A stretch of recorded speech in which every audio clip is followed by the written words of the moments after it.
Hello, everyone, and welcome to NEECEELEXY. Like to just kind of like mellow or spend some few days away from people in order to create it. So, what is that journey like for you as a writer, songwriter?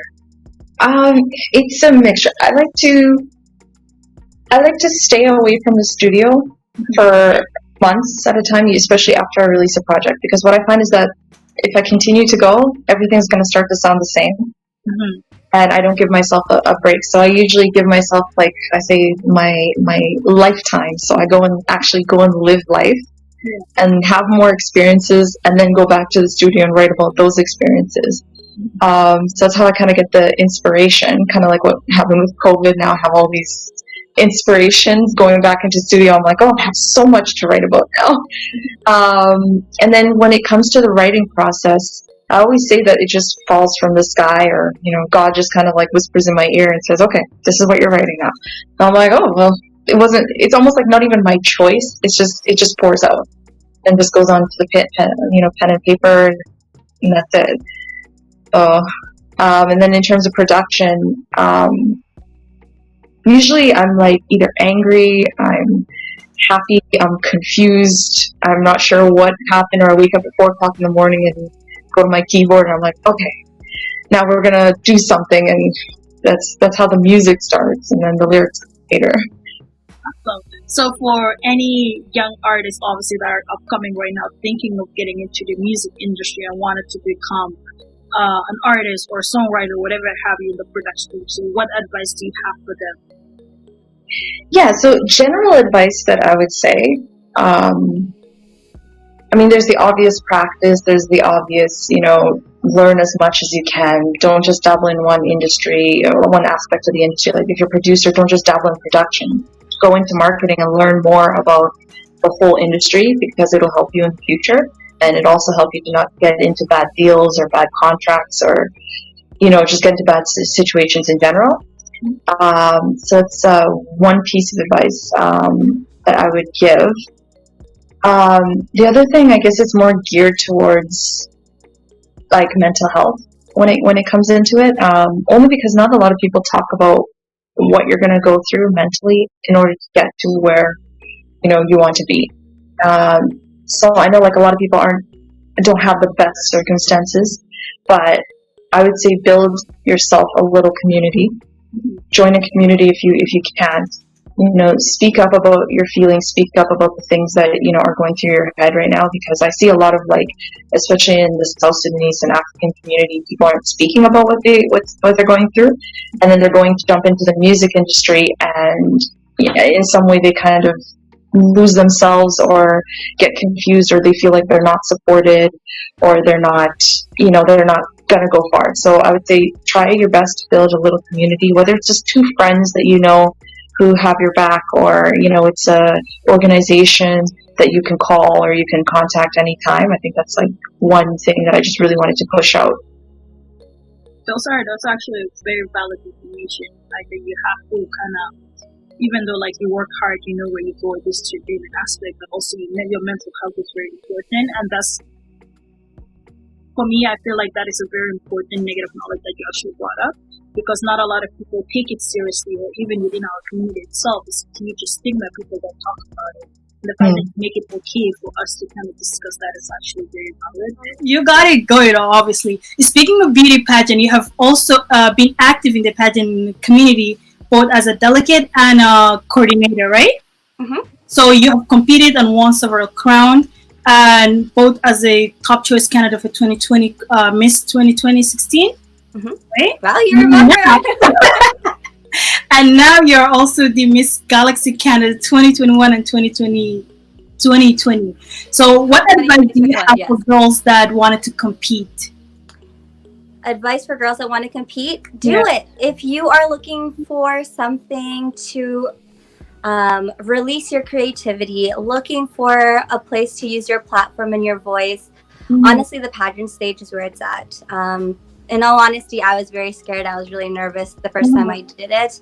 But doing it now for 11 years, it's been a journey. It's been a learning experience for me. I've had a lot of personal growth, everything from my interview skills to my presentation on stage. It's helped me in and off the stage. So if you're looking for something to do that's fun and will help build your confidence, go for it. That's amazing. That's amazing. So how do you actually prepare you mentally, like, and physically to be in a pageant? Like, I feel like that's other part that a lot of people don't talk about. Yes, it's two completely different things, being on stage and mentally and physically preparing yourself. For me personally, physically preparing myself has just helped me live a healthier lifestyle. So working out, not killing myself in the gym, but still having a momentum and getting a groove in the gym, plus eating healthy. I'm not going to lie, I love my snacks. I love chips, I love candy, I love sugar. It's just more so of really pushing myself and staying motivated and remembering this is the goal that I have. But it also comes mentally. So doing pageants, as I mentioned, for quite a few years now, I've definitely gone through the process of having an eating disorder as well as going through it mentally, because we were told that you had to be a specific size, you have to be a specific shape. If your waistline isn't this amount, then you're too big.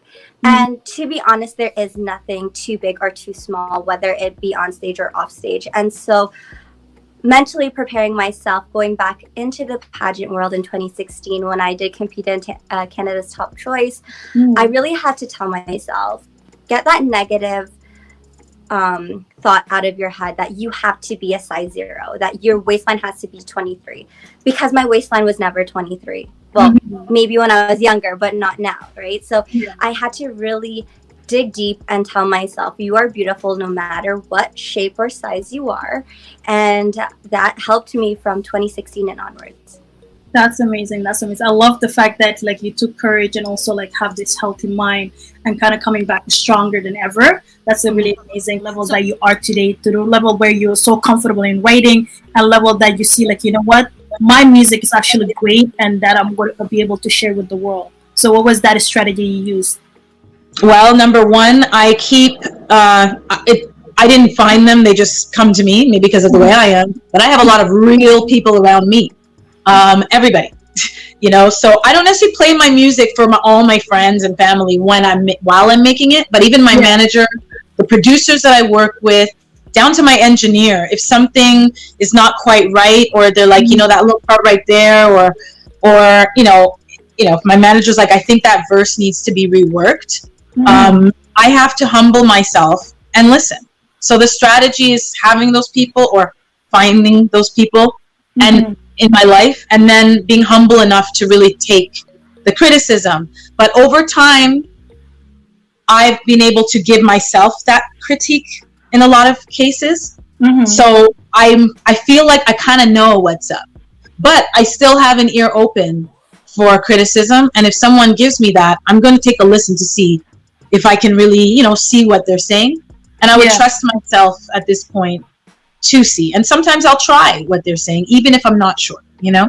So those are the biggest things. If you're not humble in this industry enough to take feedback, if not from your peers, at least from those who are above you, who've been in it and know better, then I feel like, you know, it's hard to really get things at a high level, you know what I mean? And really improve your skills, you know? And practice is the next thing. You know, you have to practice, but then the criticism comes in so you can, you know, adjust the practice you're doing to get better and better, you know? So I'm always seeking to get better.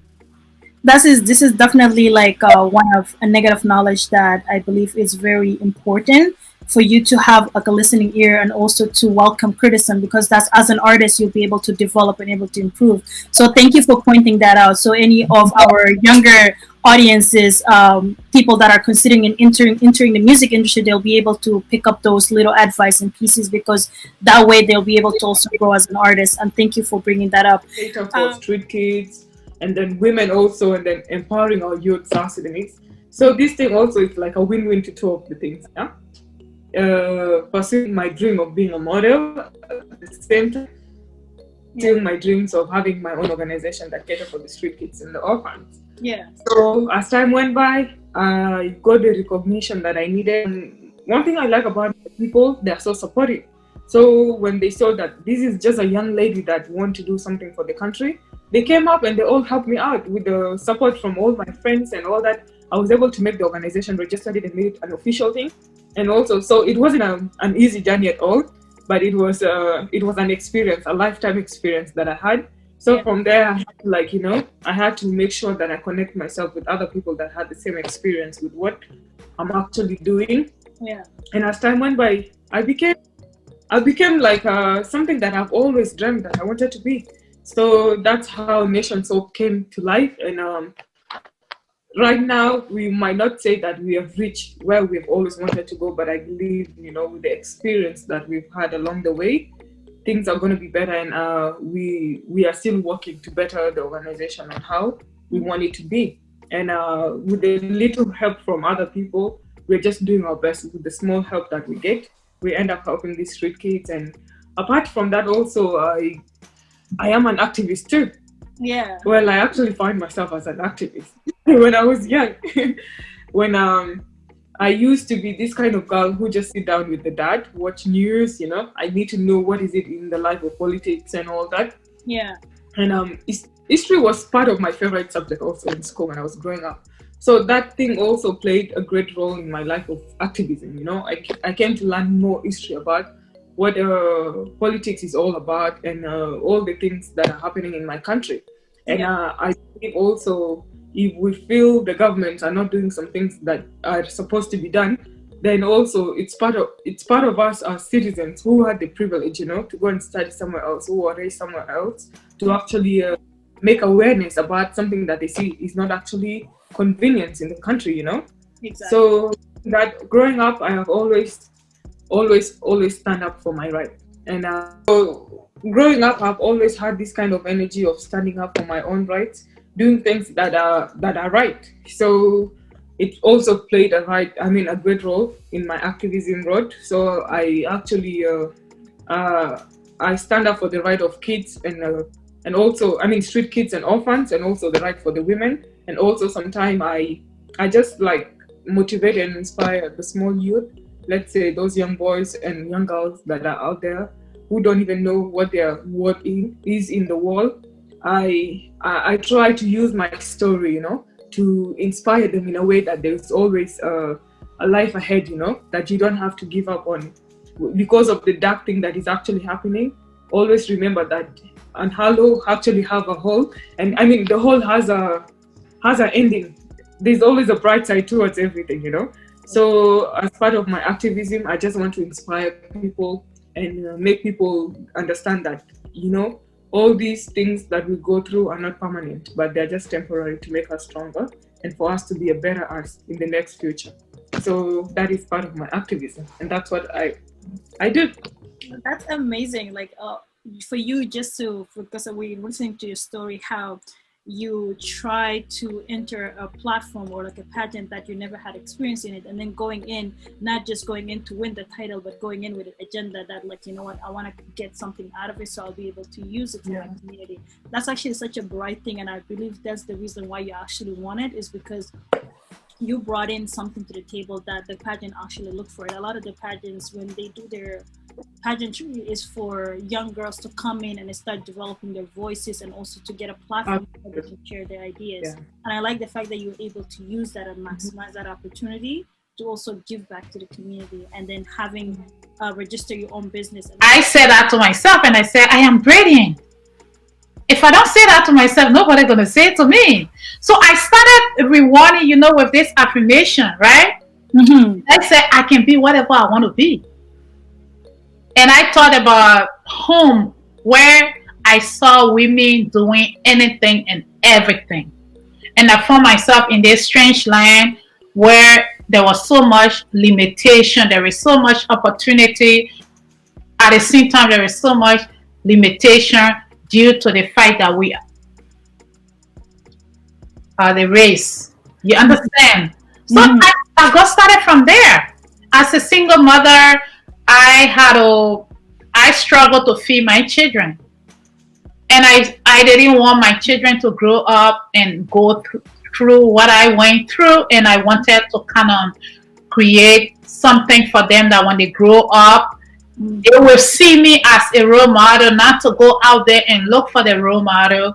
If they were looking for an educational role model, I wanted them to see it in me. If they were looking for an entrepreneur, I wanted them to see it in me. If they were looking for a motivator in whatever, I wanted them to see it in me, and I needed to motivate myself. I needed an inspiration, and the only inspiration that I could find was me. So I needed to put myself as the mirror. When you look into the mirror, who do you see? You see yourself.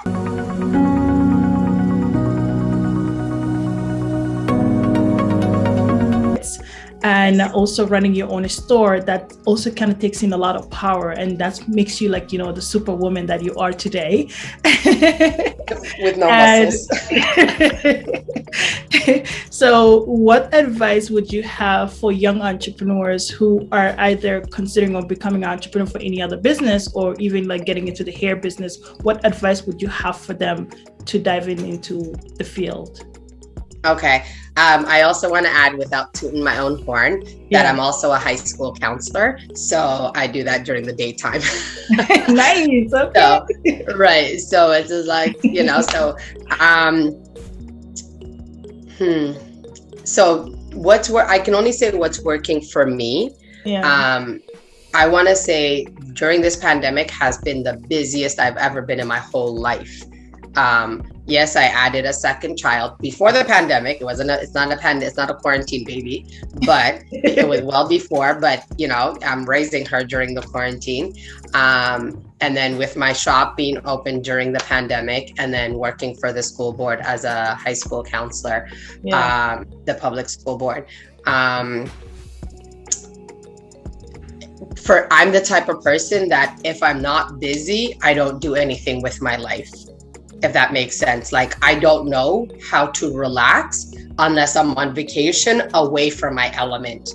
But even on a Sunday, for example, I can't just like sit and just watch TV all day or whatever. I don't know how to do that. So because of that, it's like the busier I am, the more productive I am, right? So that's what's been working for me. For other entrepreneurs, they like the kickback, so they work hard to get to where they want. And then if they could just run their business by doing this, they love it, right? That's what works for them. So I think my advice for to become an entrepreneur is, one, know your why. Why are you doing it? That's very, very important. And unless you come up with a really good business or whatever that's just gonna take off, which is like super rare, if you're doing it for the money, you're doing it for the wrong reasons.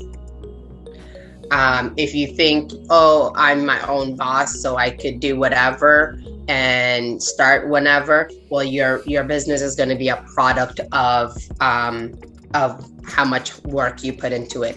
So if I was to put 3 hours a day on my shop, it probably would close right now. There was times where I was there for 13 hours straight. Oh wow! And I didn't sit down once, to the point where I didn't even know that I like, by the time I got home and I'm like, oh, I'm drained. And I'm like, oh my God, I didn't even eat today. Right.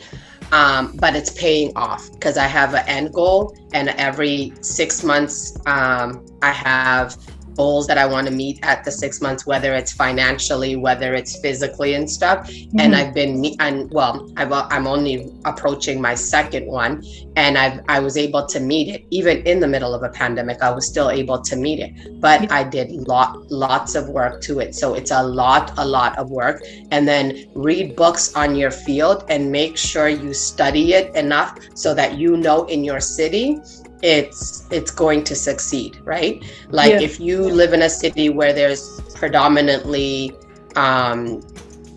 let's just say, for example, like my city for now, there's a lot of shawarma spots, right? Yeah. We have a lot of Middle Easterns. There's a lot of shawarma spots. So if you open another shawarma spot, you will still get business, but now you're competing with like the OG ones that they already have. But in my city, we don't have that many salons, and we don't have like black owned salons, and we also don't have that many beauty supply stores. So I'm the only one, I think. I haven't walked into everybody's, or one of the only ones. Let's make it safe and say one of the only ones. I don't like to say I'm the first this and I'm the first that. I'm the one of the only ones that have a supply store and salon combined. So I knew the day my doors was gonna open, people are gonna rush in and be like, oh my God, there's products, this, that we barely can find anywhere else in our city. And then also a braider here too, so then I don't have to waste my gas to go and buy hair from here and then have to go to this person's salon or shop or whatever to get my hair done. This is great. The day I opened my shop, August 29th, 2020, I was completely booked to the middle of October. More about the show and what exactly do you do and what focus you are taking into the talk show? Yes, prestigious talk show.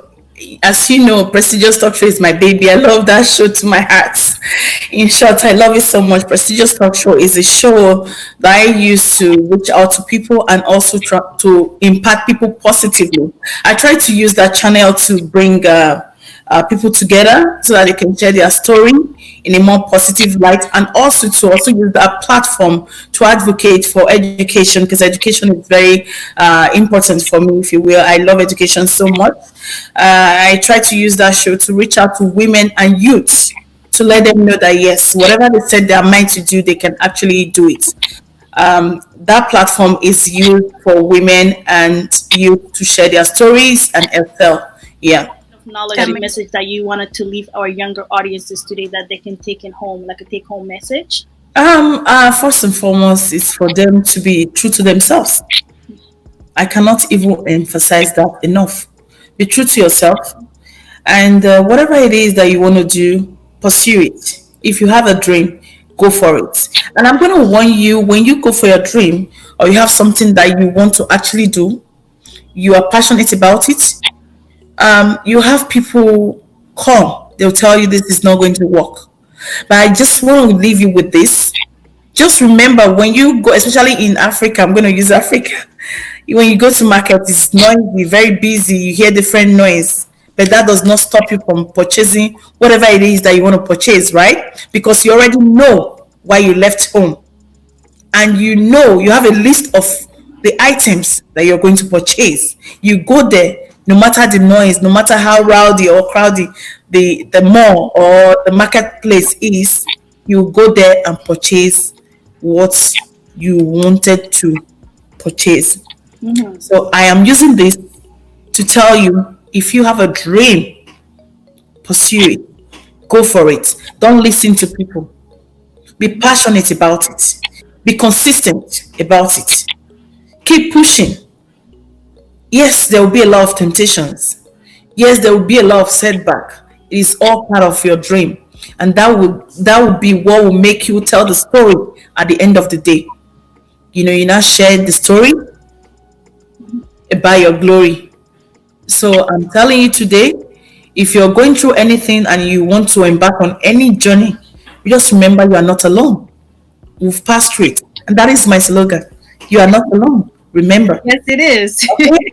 So, yes. And that also goes to www.prestigiousfittings.com. So you wanted to leave with us this evening? I think I would just say, like, with all of us, just taking the time to know who we are. Like, we are like, the universe is literally within you. Like, I think sometimes when we talk, it just sounds like la la talk, like, oh my God, this esoteric talk, this cosmo talk. And it's like, that's not what it's about. Like really everything is inside of you. Everything, like, all of us are a manifestation of the galaxy, the universe, the earth itself. Like, we are part of nature. Like, when we die, we decay. We don't only our bones remain. Like, we literally decay. If we decay to the earth, what does that say about us? We are of this planet. We are of these elements. So if we are, then what's preventing us from realizing or manifesting the type of life that we want? If we are of this planet, so it's just saying, like, okay, this color of your skin, whatever it is that's going on with you, like, you are the soil. Like, no matter you go to the UK or Australia or the United States of America, every soil that is on the ground, that is you, that's part of you. The air we breathe is part of the air we're breathing. Like dinosaurs were breathing the same oxygen. Like we didn't get a new supply. It just keeps regenerating itself. So imagine that. It's almost like be so glad and be so privileged that you came as a human being. You could have been a dandelion seed, just in the wind right now. Like you could have been made as a plankton. You could have been made as a tree, but life decided it was going to bring you into the human form. So respect that and honor that, and like live from a place of worthiness. Live from a place of like you're already full. You don't need anything from life. Like like when we do things, when we do things in regards to entrepreneurship, what we're really doing is we're just giving life back what it gave to us. We're saying like, hey, I'm so happy, I'm so grateful, my cup is flowing. Let me give back to society. Let me give back to the world what you've given me. It's almost we're saying to life, you gave me these gifts, you gave me these talents. Let me exploit them in a very healthy way where other people can benefit and where I can benefit, because there's so much abundance. So when you sit down and you're stingy, you don't want to do anything for anybody, you don't want to start anything, you don't want to utilize your gifts. It's almost like you're saying to life, I'm ungrateful. Okay. So by just taking that time to know ourselves, we're saying to life, thank you for giving me this opportunity to be human. Let me be the best human that I possibly can. Amen to that. If there's a will, there's a way. If there's a passion, there's a way. I realize that. I found that out. But all this ties into my main purpose in my life, and I realize at this age that my journey is not over yet, and I'm excited for the next 10, 15, 20 years. I hope to live really, really long. So I'm excited to see what's in store for me, because if all this is happening to me at this age, I can't even imagine. As long as I take my painkillers, anything is possible. The world's at my feet, and that's how I look today. I don't turn down. There's very little that I do turn down, because I constantly challenge myself, and that's what really keeps me going. Is when someone approached me with a project, I start to get the nerves, I start to get the shakes, and I pray about it. And I said, June Marie's smart enough. I said, you can do this. So I challenge myself, and most of the time I end up blowing myself away. It's like, I can't believe I just did that. And believe in yourself. Number one, believe that you can do anything you put your mind to it, and do not allow anyone or society get in your way or define who you are. At the beginning, it was on my mind, but later on, I don't give two shoots about what anyone thinks, because I do still get the odd person, like, what are you doing this at your age, and like that at your age. I make sure everything is tasteful, because I am a nana, like you mentioned, of two grandkids. So nothing is provocative. Everything is with taste. But I don't allow anyone to step on my parade, or anyone to define who I am, because it's taken me a long time to be the person I am today, be this confident. I was a very shy girl growing up, like you. Very shy, very insecure, and didn't talk much, just kept everything inside. But now I'm totally the opposite. And so whatever it is I'm feeling or experiencing, I'm not afraid to express it before I did, because I always thought that, people were judging me, So I don't think that way anymore. So do not allow anyone or society to define who you are, who you're meant to be. And this is who I am meant to be, a person my age, a woman of strength and empowerment. And I'm really looking forward to the rest of my future. Amen. Wow, what a phenomenal high five. Message. Air high five. trying to toot my own horn, but I like knowing the emotion that I'm able to convey in my content. That's amazing.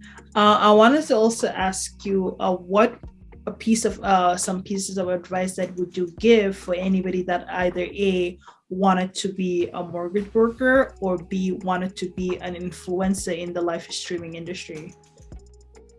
Okay, so live streaming, do not treat it like it is a race. It is a marathon. Everyone is running together, but you do it at your own pace. You get to the point where you feel comfortable. Don't ever tell yourself, oh, I'm not getting 1 million views like so-and-so. The comparison, of course, can motivate you, but it could also deter you from feeling like you can make an impact at all. And I mean, 15,000 is nothing to sneeze at if you're thinking about if you could put 15,000 people in a room. So I feel utterly thankful that I even have that many, because there are people who are excited just to have 100. And the gratitude that people have should never diminish based on how many followers they have. It should be based on how many people will engage with the content and say, thank you for making my day. Exactly. And that has to be your mindset. It's not, will I make money off of this, or will I be famous off of this? It's, how many people am I engaging with and making them have a positive experience? Because you can't be selfish about it. You can't go and try to become popular for the fame and then be downtrodden when people don't necessarily like that. They want some sort of genuine connection with you. And I think as a streamer, you really have to pay attention to that connection. Even in this case of parasocial relationships that happen through social media, you still have to treat them like they're your friends, not your fans. And I never try to tell them, thank you for being a fan. I said, thank you for being my friends. Or I specialize the ones who follow me back as besties, because I follow them back. I engage with their content occasionally. I try to practice what I preach, That's a solid advice for sure. And I like that, you make them feel like they're part of the growth with you as well, not like a stranger or there's any hierarchy thing going on, for sure.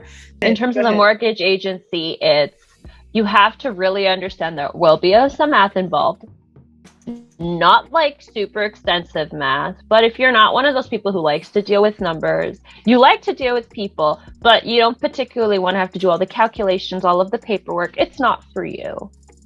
Mm-hmm. You need to be able to know that there's a lot of meat that goes into being a mortgage agent behind the scenes, outside of just interacting with clients. You have to be able to do the paperwork. You have to be able to know how to do the proper assessments, order the proper insurance. There's a lot of stuff that takes place behind the scenes to make sure that your client is taken care of. And if you're only going to half-ass it, don't go into the field. Solid answer. I love that. It's it's either you're 100% or don't even bother.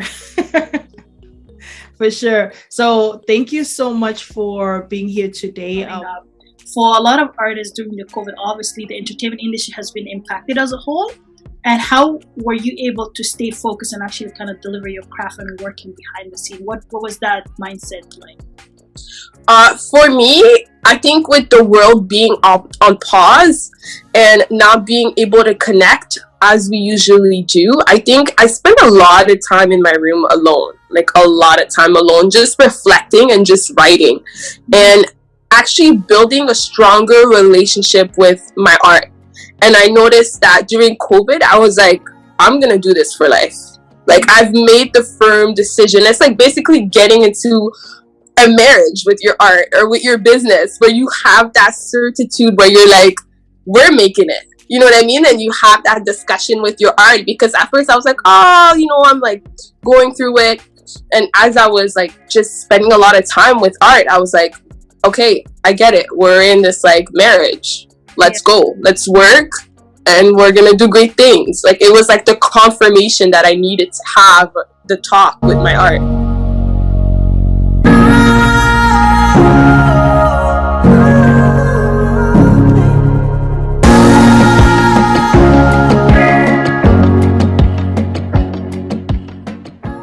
more to come with the NEECEELEXY. This is just the beginning of the tip of the ice.